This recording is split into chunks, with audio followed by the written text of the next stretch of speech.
Soup strainer. Caterpillar. Bromo. Do you know which brewery I'm speaking about yet? Moustache Brewing in Riverhead, Long Island may have unwittingly embedded a lesson in its kitschy name.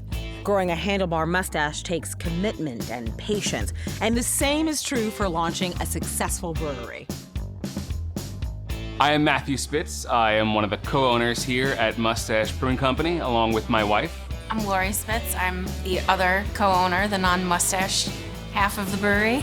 Our mission is to make universally enjoyable beers for everyone.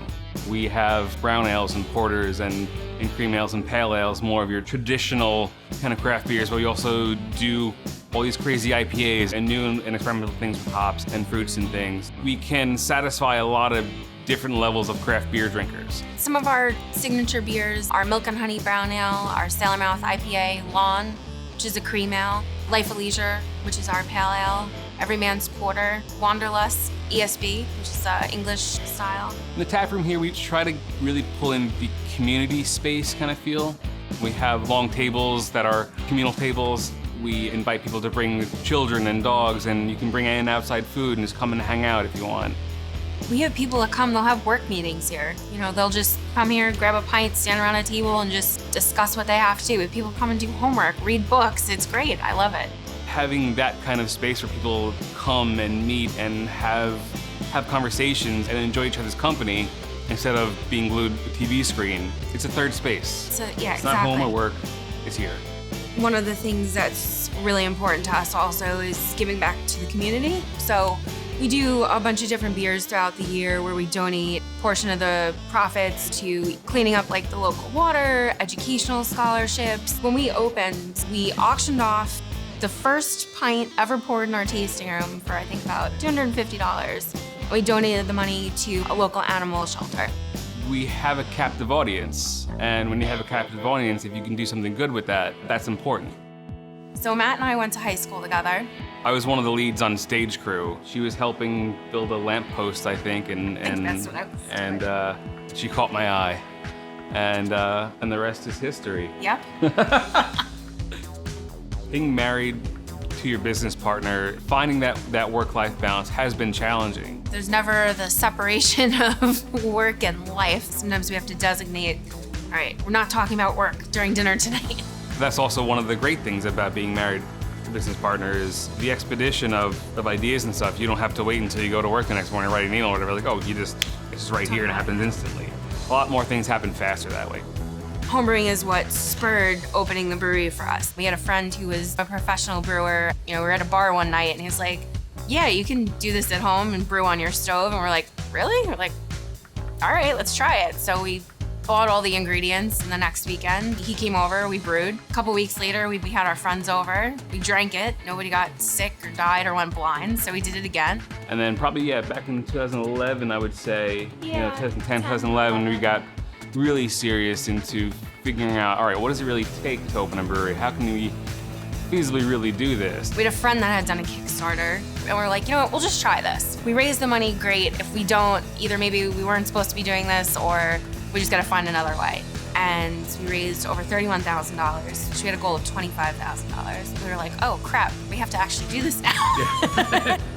At the time, when we were, time to come up with a name for our brewery, it just kind of fit. It was under my nose the whole time, It was, when we started, it was her and I doing every single thing here. Yeah, I mean, we jackhammered out the floor for the drains. Apparently they let you do that at the hardware store. They just let you leave with a jackhammer and just, good luck, guys. I was working, a full-time job still, and so I'd get out of work, I'd come here, I'd brew a batch till 4 in the morning, and then go to work the next day. It was crazy.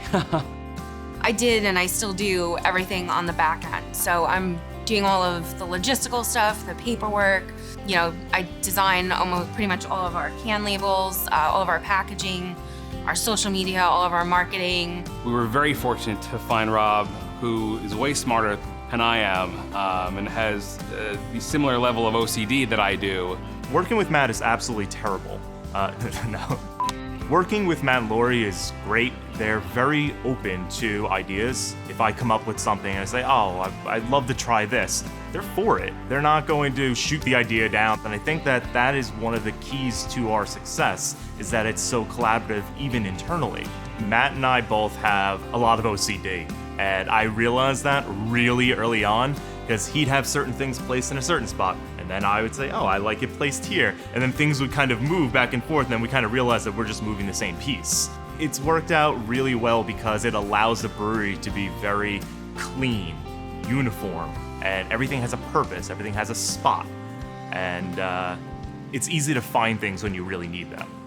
We currently occupy a quarter of the space in this building. We just signed a lease to take over the rest of the building. So going from 1,400 square feet to 5,600 square feet. Right now, our tasting room is a flexible space where it's our loading dock as well and a staging area for kegs. And so we can't be in production while we're open for tastings. In the new spot, we'll have a complete separation so we can be brewing 24 hours a day if we really wanted to, and not impact anything in the tasting room. That will also have extra space for more tanks and bigger brewing system and capacity. We're not gonna max out an entire space right away. We'll definitely be able to grow into it as we need to.